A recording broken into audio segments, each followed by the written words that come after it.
My name is Jim Turk. I'm director of Ryerson's Center for Free Expression.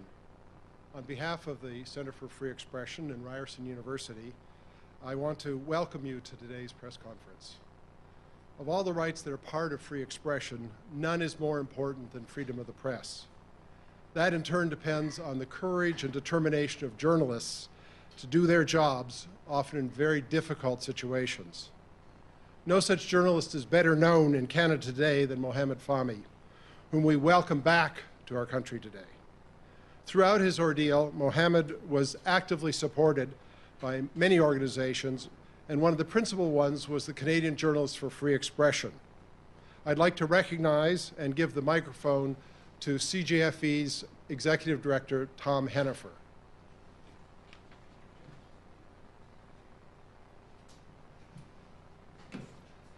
Hello, everyone. This is an extremely exciting day for us, and I think for many Canadians. Our colleague, our fellow journalist, and our fellow Canadian, Mohamed Fahmy, is back home. It has been one hell of a slog since this whole thing started. I heard the news in December nearly 2 years ago, and I knew that CJFE had to take action immediately. We contacted our friends at the Al Jazeera Bureau in Toronto and planned a protest in Nathan Phillips Square. It was actually the coldest day of the year, but hundreds of people showed up to give their support. Then, following that, we kicked off the Free AJ Staff campaign. There was a lot of hope those last few months, followed by a lot of disappointment. But as tough as it got, Mohamed and his family never broke. They never lost hope. Every time we spoke on the phone, I could hear the heartbreak in their voices, but their resolve was even stronger. We petitioned Egypt, we petitioned Canada. We used a long-term strategy of targeted media outreach to make sure that this remained a black spot on the Egyptians' reputation in the international community. This, today, is a victory for advocacy. It is a victory for the resolve of Mohamed and his family. It proves that with sustained, strategic, grassroots action, even the most stubborn governments can be moved. This is a lesson we all need to remember, because there are many journalists who are still in jail. And there are many journalists and free expression advocates who have been killed this year and who will be killed in the future, unfortunately. And the fight for them has to continue. But today is a day for celebration. Mohamed is back with us. So the way this press conference will work, Mohamed will give a brief speech, and then we'll take questions, and everyone here will be available for questions, and I'll moderate. So if you are going to ask a question, I'll just ask that you first identify your name and what media outlet you're with. And now it is my extreme pleasure to introduce Mohamed Fahmy.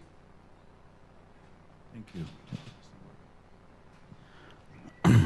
Thank you so much, Tom. I can't tell you how many times I've received information inside my cell that CJFE was fighting for me outside, and you know, Marwa had always succeeded in smuggling in press releases inside the food, and you know, so I would read it, and that was very important for me because we were cut off from any interaction or news, but snippets were always slipping in.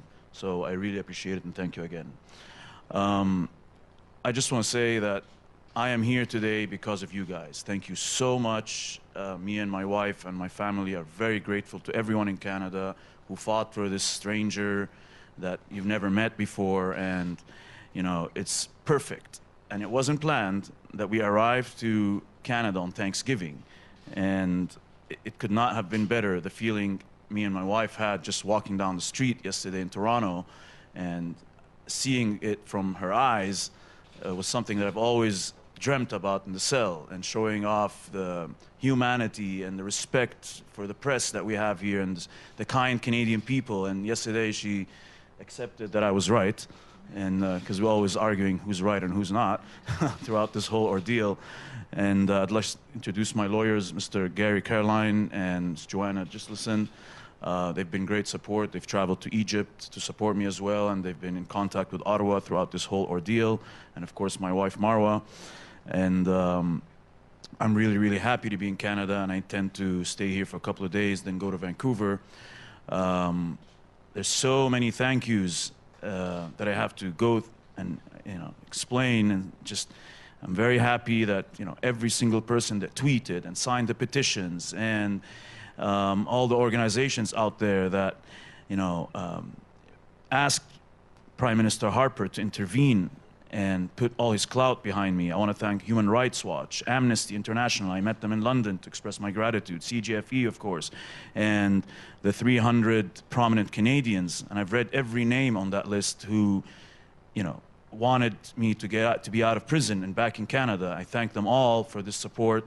It was such a beautiful unity behind my cause. And in that cell, it became very evident that it wasn't just a fight for our freedom. It was for a much bigger cause. And in that solitary confinement for 1 month with no access to sunlight or even a way of telling time, there was still somehow that I got news that there were rallies outside and people fighting for us. And it did make a difference. It actually raised my morale, and I probably survived because of what was your support outside. And I really was inspired by all of that. And if you ever doubt that these campaigns make a difference, I'm living proof that they do. All of you, and I mean all of you, played an essential role in the conditions that led President El-Sisi to make the decision he did on the eve of Eid to pardon Bahar and myself. People always ask, who's going to take credit for it? Well, every single person, every single tweet, every single organization that put out a statement, and the lawyers and the armies of diplomats, at the end, it was a collective effort that resulted in this pardon.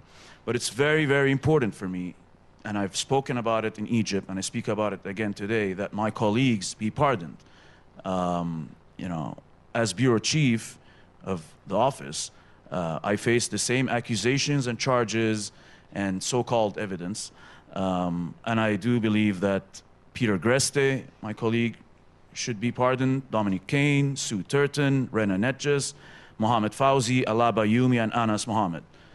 These are my colleagues, and I hope they are pardoned, and we will continue to fight for the clearance of their names. So this is something that I will be continuing to call on. I also call on Egypt to revisit its press freedoms laws and distinguish between terrorists and reporters who are exposing terrorism with their pens and cameras. While in prison, I began drafting a charter of journalistic rights and ethics, and will be presenting it to the head of the Egyptian Journalism Syndicate, Mr. Yahya Alash, who continues to fight for freedom of the press. And, what is happening in Egypt now has definitely been on the headlines all over the world in terms of press freedoms and other issues related to civil liberties. I am in continuous engagement with various officials to try and explain through this charter I'm working on some of the issues that could alleviate the tension and make life easier for reporters on the ground. For example, being able to register and get your press passes in a much facilitated and easier way, away from any bureaucracy, because usually what happens is that it takes several weeks to get your press pass and the story is already peaking and you've lost your exclusive or your headline story. Other issues are related to, again, separating between the responsibilities of the network and the journalist. No journalist should be placed in jail regardless, and sometimes the networks are also responsible for what is being brought against the journalist in terms of issues like licenses and so on. In my cell, I refused to recognize in the beginning that Mr. Harper was not putting his full clout behind me. I just couldn't accept it. My mind could not accept it. But then I realized that there was a chorus from the international community of journalists and politicians and even Egyptian officials who were telling us that Mr. Harper was not there for you. While you here, citizens in Canada and around the world, clearly understood the urgency of the situation we faced in prison in Egypt, the Harper government did not. And this is the truth. There are no words to describe how it feels when you are wrongfully convicted and sitting in a cold cell infested with insects, nurturing a broken shoulder. But when you're there, your only hope is that your prime minister will do everything in his power to get you out of there. Our prime minister delegated his responsibility to people who lacked the clout to really get me out of there. The junior minister and the ambassadors on the ground were diligent and well-intentioned, and they visited me and they made sure that I was doing well, and they provided advice, but they didn't have the authority to plead directly to President El-Sisi. And that is what I needed more than anything at that specific moment, in that solitary confinement, in the transfer between 3 different prisons, imprisoned with jihadists and senior members of the Muslim Brotherhood and extremists that have no respect for humanity or democracy or anything that we live for. Sitting in that prison cell, it was difficult not to feel betrayed and abandoned by Prime Minister Harper.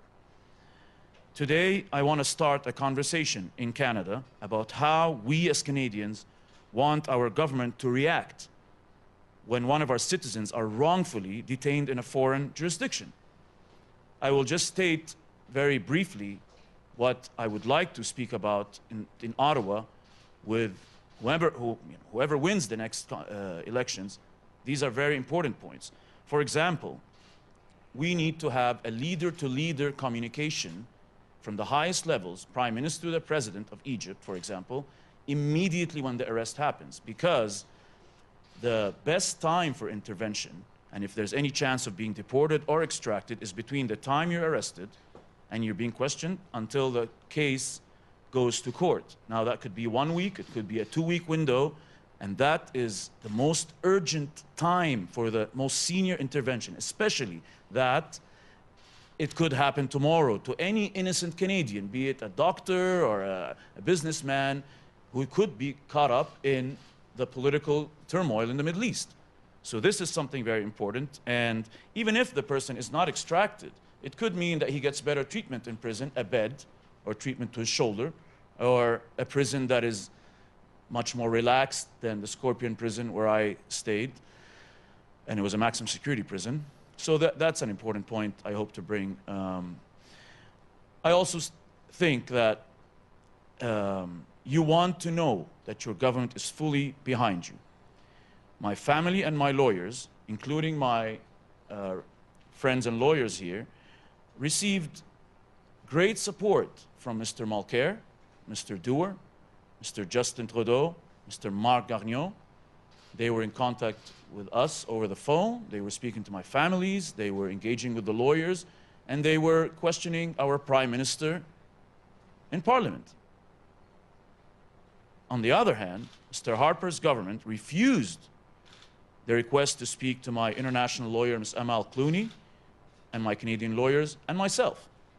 And that is unacceptable because, for example, when President Sisi issued the new decree to allow the deportation of foreigners back to their home country, and I could have benefited from that.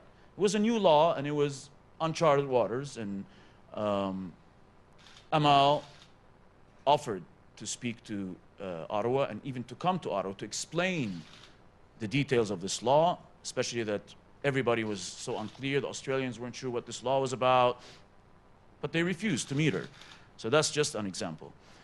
I'm very, very happy to be here to introduce Marwa to Canada, really. I mean, I don't know how many times I've told her about the scenery in Vancouver and the parks and just walking down the streets and how life is just relaxed here. And I feel that I left Canada and I went to the Iraq War in 2003 on the first day of the war, and it has been just one big story for me. I've been going on and working since then until I got arrested, and I sort of took a step back now, and I'm trying to think what I'm going to do next.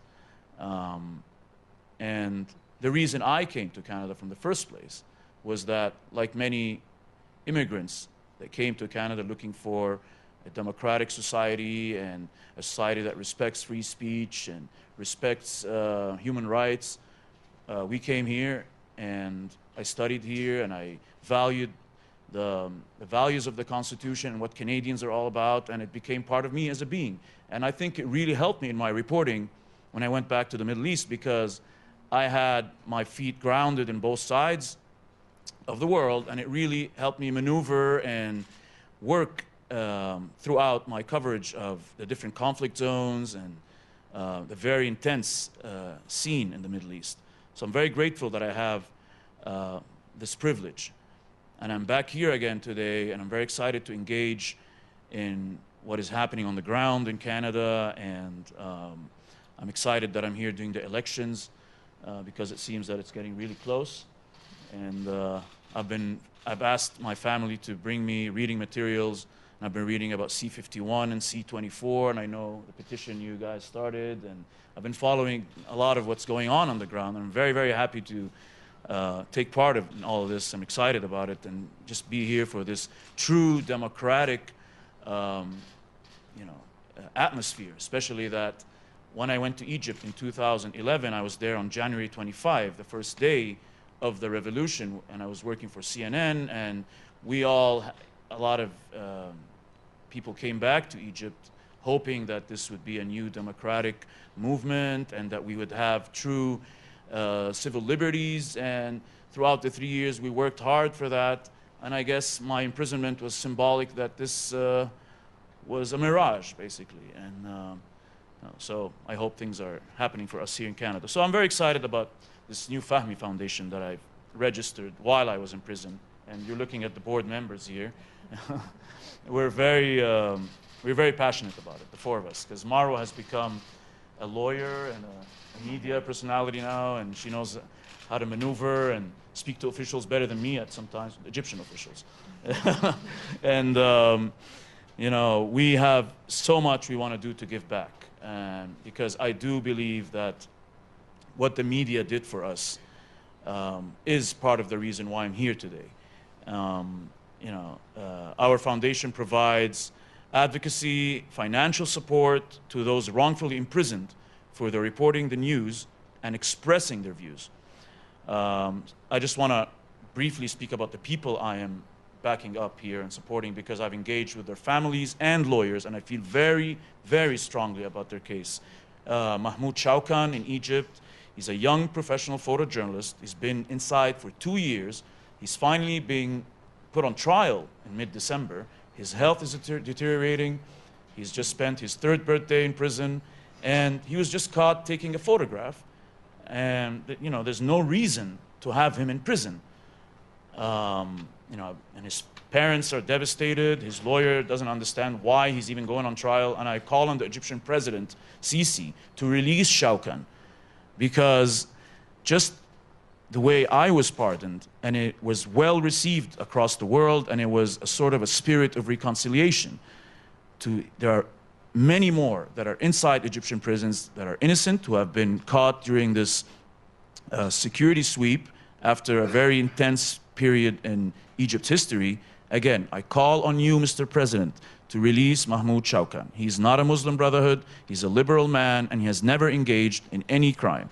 Jason Rezaian, I'm sure you all know about him. He's prominent Washington Post bureau chief. He's been imprisoned for close to 450 days for bogus espionage charges. I'm in contact with his brother Ali, and I just spoke to him yesterday about this new very elusive verdict by the Iranian revolutionary courts. And it's unacceptable. And his brother confirmed to our foundation that the verdict is, we don't know what the verdict is, and it's not a revolutionary court. I'm just saying, I don't know why I said that, but anyway. Okay, so Mohamed Al-Ajami is a Qatari poet. I've been in contact with Dr. Najib al-Nuaimi, who is the former Qatari justice minister, very prominent man who's worked on the Qatari constitution. He's not happy at all because Mr. Mohamed Al-Ajami is serving 15 years in prison for one verse in a poem about the Arab Spring, which is very ironic. And his official charges are criticizing the Emir of Qatar.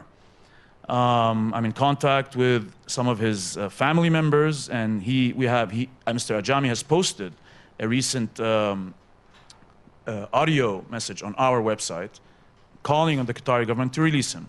Mr. Raif Badawi, I'm sure you've all seen the very diligent, his wife, Mr. Insaf Haider, who's in regular contact with me. He's a Saudi writer, and Mr. Raif has received 15-year sentence and 1,000 lashes. He's already taken 50 lashes, and every Friday his wife is traumatized because it could be the day where he could be flogged again. He's been nominated to the Nobel Peace Prize, and very kindly, Canada has granted refugee status to his family and to his wife and children. And I feel that it's our responsibility as Canadians to support his family and fight for his prompt return to Canada as well. Atina Fergadani, young Iranian cartoonist, she's a strong woman serving 12 years in prison for a satirical cartoon and for shaking the hands of her male lawyer. It's pretty, yeah, it's unbelievable. Finally, the Vice team. You all know the Vice team. They're, they're the frontline, real hardcore journalists who, have always gotten us some of the best stories on the ground. Their producer, Mohamed Rasool, and I read about this in prison when I was in Egypt. As soon as I saw the first two lines that they're in a terrorism case in Turkey, I knew immediately that this is complete bogus. And they've been charged, they've been accused of terrorism. His two British colleagues were released, and he's in prison now for the past 50 days.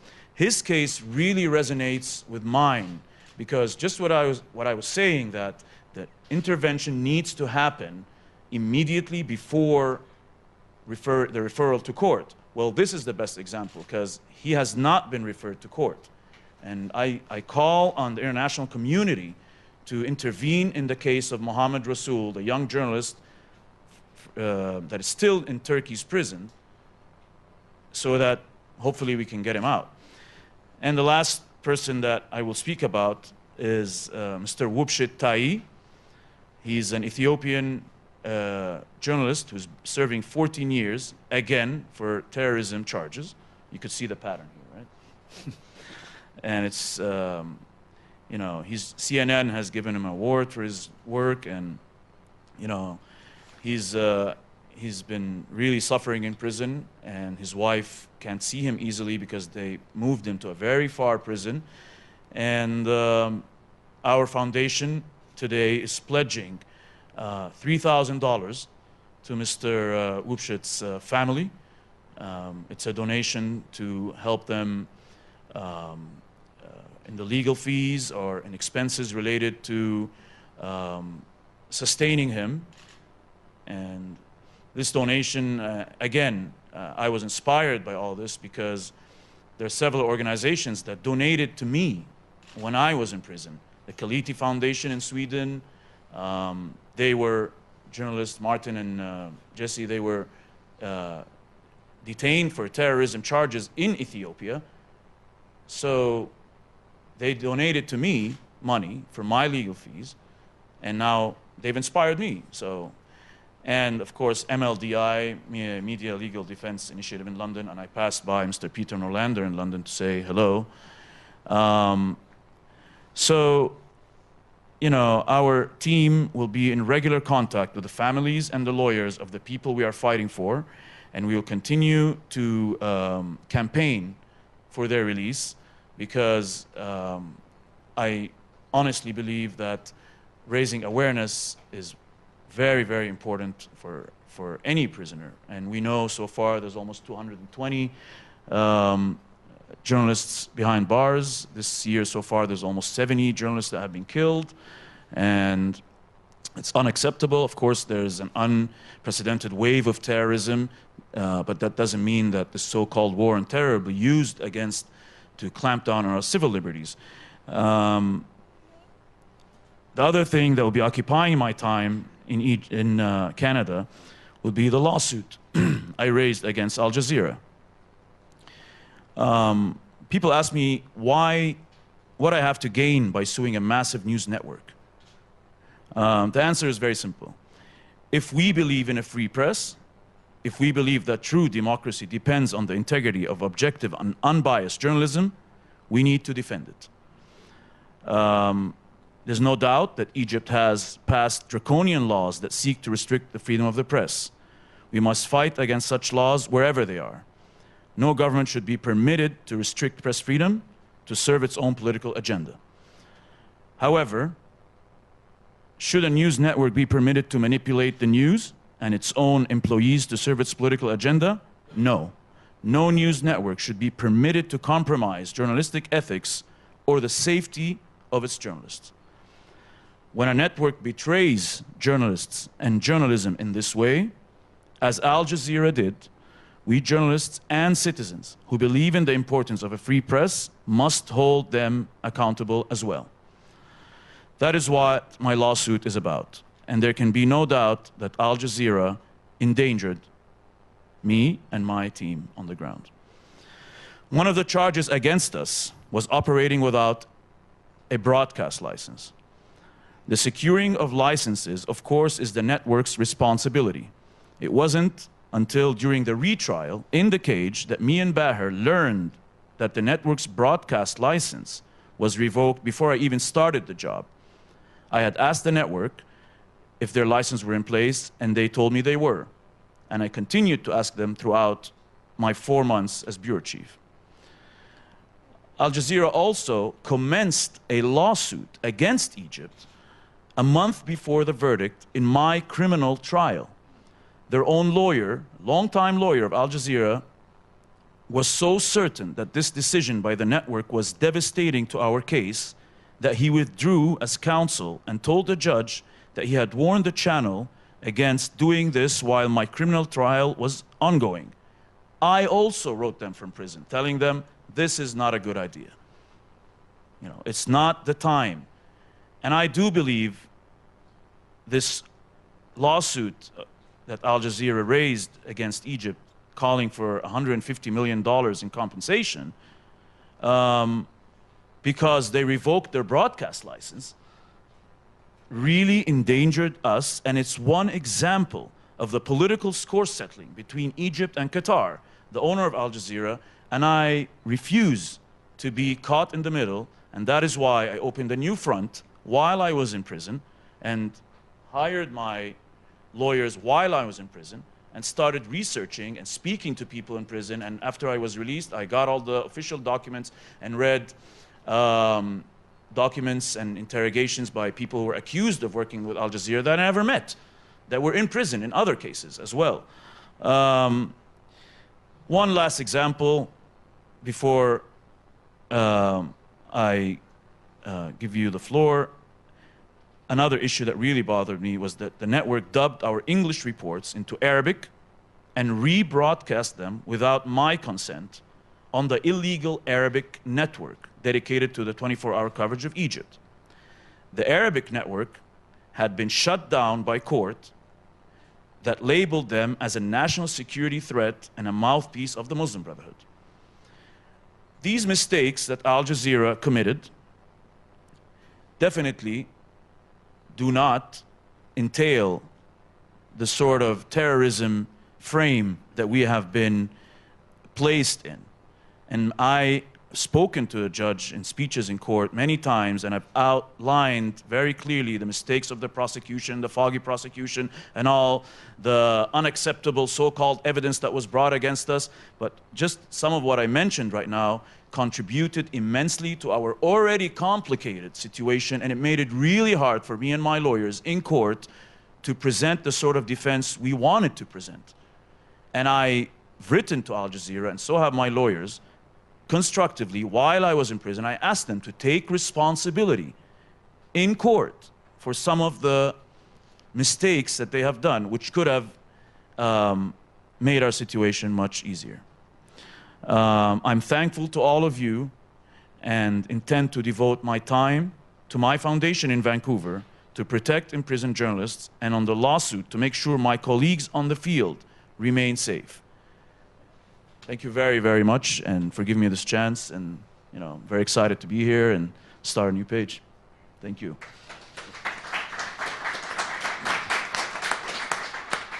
I think I speak for everybody here when I say that we're extremely excited to have you back, Okay, so now we'll open up the floor to questions. Once again, please just, if you do have a question, just tell us your name and what outlet you're with.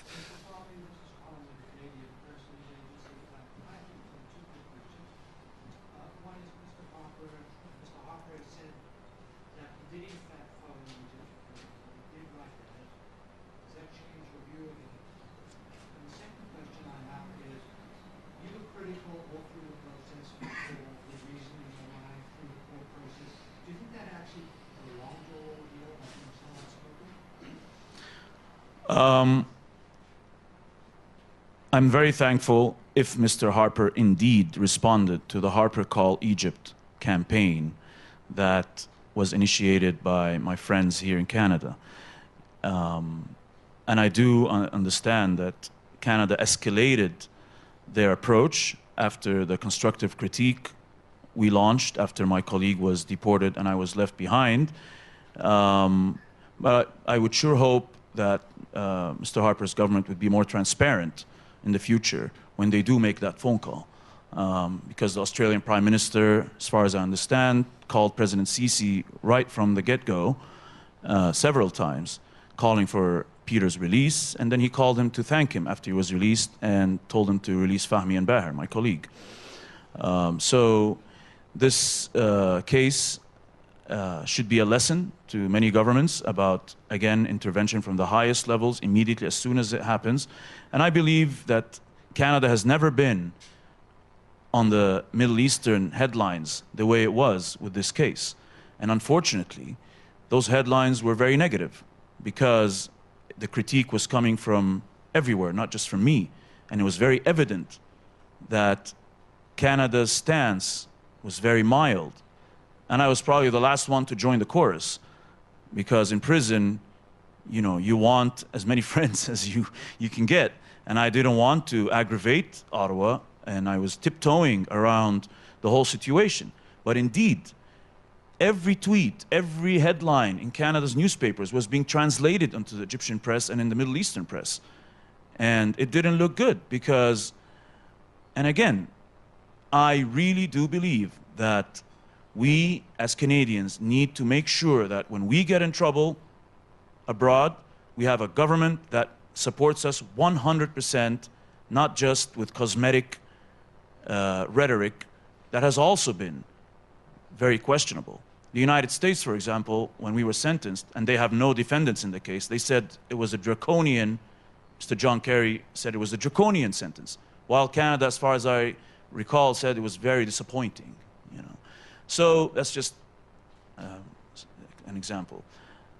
As for my critique and outspoken approach, I do believe that Egypt and Qatar contributed and were responsible for the situation that we were left, placed in as pawns in this geopolitical battle between them. And Canada just had a chance to extract their citizen, and they didn't take advantage of it. So I do hope to go to Ottawa very soon after elections are over, and we have hopefully a very aggressive government that will bring Canada to the international community the way it should be presented.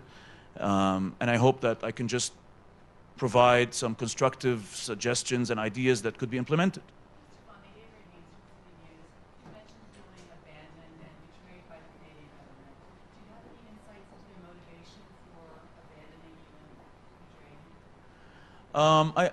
To be honest, let's say there was one diplomatic mistake that was committed, I believe, by Mr. John Baird when he arrived to Egypt. He had all the great intentions, but he stood in a press conference in a room filled with journalists and announced it very clearly that Canada is not going to put Fahmy on trial when he returns back to Canada if I was to be deported. Now, all the journalists in that room and my family were very worried because Egypt had decided to deport Peter and they were about to deport me and in a face-saving manner.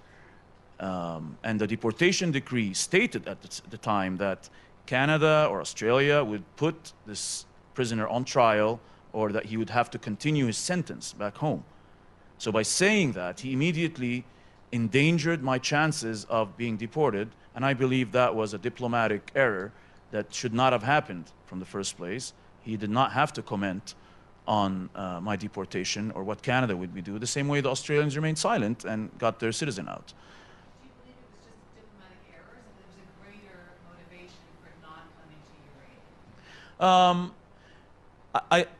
I don't believe it was something I think that the right hand doesn't know what the left hand is doing. When you start approaching junior ministers in Egypt, the message usually is lost by the time it gets to the president. And I think that's another lesson that we should learn. There's also that the Canadian government should also start implementing more approach with a more open approach rather than what they called quiet diplomacy. Because in Middle Eastern countries, and not just Egypt, as much as they say they don't like external intervention, they do worry when superpowers and Western leading nations are expressing their objection loudly. So I do believe there should be a more aggressive approach, and this mild stance cannot be accepted. Yeah. That said, what you're doing for the other journalists, as you went through the list and calling on the governments right into these cameras saying, let him go, or what have you, do you feel there's maybe the government didn't do that for you, that quiet diplomacy, you said that you wanted to give it more bravado or a louder voice, but aren't you, if they don't like being embarrassed on one side versus quiet diplomacy, they're going to stay quiet at first and then we're loud at the end? How do you balance that in your mind? Yeah, it's a very important balance, when you see that there are petitions from all over the world, and NGOs who have very, very respected, well-rooted NGOs are fighting for these people. And before I came here to Canada, I met with the United Nations delegates in London, and members of Amnesty, and members of the Foreign Office in England, and I'm just adding my voice to all these organizations that are fighting for these people. And the social media played a very, very important role, and the citizens on the ground really kept our story alive. And at the moment, I feel that I still have the luxury of having this and the attention, and I do believe that I would like to turn the spotlight on these people, especially that I know some of them that are actually in prison, and I've met their families, and I feel that I can bring a more personal approach to what they're going through. As a person who actually suffered this similar, issues in prison, basically. If the government's intervention failed to get you out, what finally tilted the scales and got your release? I think it was honestly a collective effort. Other than what I mentioned about the unprecedented support and the media and the lawyers and I think that President Sisi also wanted to present a better image that he was revisiting the human rights file and the press freedoms file ahead of his UNGA visit when he was going to the United Nations, and also in Eid al-Adha, it's a religious celebration, and in Egypt. I think that was also a time to to show his willingness to have a spirit of reconciliation. So it was definitely a collective effort, and I went on Egyptian television once before I came here, and I mentioned again that I call on the president because he, to continue to pardon more people. I'm fighting for my colleagues who haven't been pardoned, because it does make a difference, and it will ease the tension on the streets, and it will ease the tension of the families of those prisoners who the families stay outside for 3-4 hours just to see you for half an hour, and it's just, this will ease the tension. in Egypt, I think. Peter Ackman with CTV National News. You're making these statements at a very political time, just days before a very close election. Are you hoping that this will have an impact on the outcome? Saying that you felt abandoned by Mr. Harper, while you got great support by Mr. Mulcair and Mr. Trudeau? I have no intention. I have no intention other than thanking you all and coming here and expressing my views in a constructive manner. I did meet with Mr. Trudeau last night, and I thanked him in person, and we had a half-hour conversation about press freedoms and what I would like to do in terms of, again, presenting ideas for protecting Canadians abroad. And I'm meeting Mr. Mulcair today as well, to thank him in person and express my appreciation for his support. I do want to vote, and I have the intention to vote. I'm very excited again in following what's happening on the ground here. Obviously, I'm not endorsing any group over the other because, like you, I'm a journalist, and you know what that means. That tacit endorsement through supporting the other two candidates, how comfortable do you feel that your meeting with Trudeau, meeting with Mulcair will be seen, along with your criticism of the Harper government, will be seen as sort of a tacit approval for them? That's why we're having this press conference, to make it very clear. And one of the reasons is that I am very grateful to people who contacted my parents, my wife, members of the opposition who were very, very supportive. And I stayed 2 months without a Canadian passport, a replacement Canadian passport. The Egyptian authorities had lost my Canadian passport. Then I was released on bail. I had no Egyptian ID either, so I was a man walking around with no official documents, and Egyptian streets are dotted with security checkpoints. And if you're caught there with no ID, you're in deep, deep trouble. And I couldn't get married because I had no passport. So it was really tough, and it became headlines again, and it shouldn't have been headlines. It was diverting attention from the actual terrorism case. And in Egypt, again, it made the headlines in Arabic, and it made Canada look really bad. And I thank the members of the opposition for questioning Mr. Harper, who finally gave me the passport without any reasoning of why it took 2 months to get it back. So I'm not endorsing anyone, I'm just being grateful about it, and I do hope that Canada gets the best government that can portray the best image abroad and protect us when we go abroad to do our jobs, basically. That's it.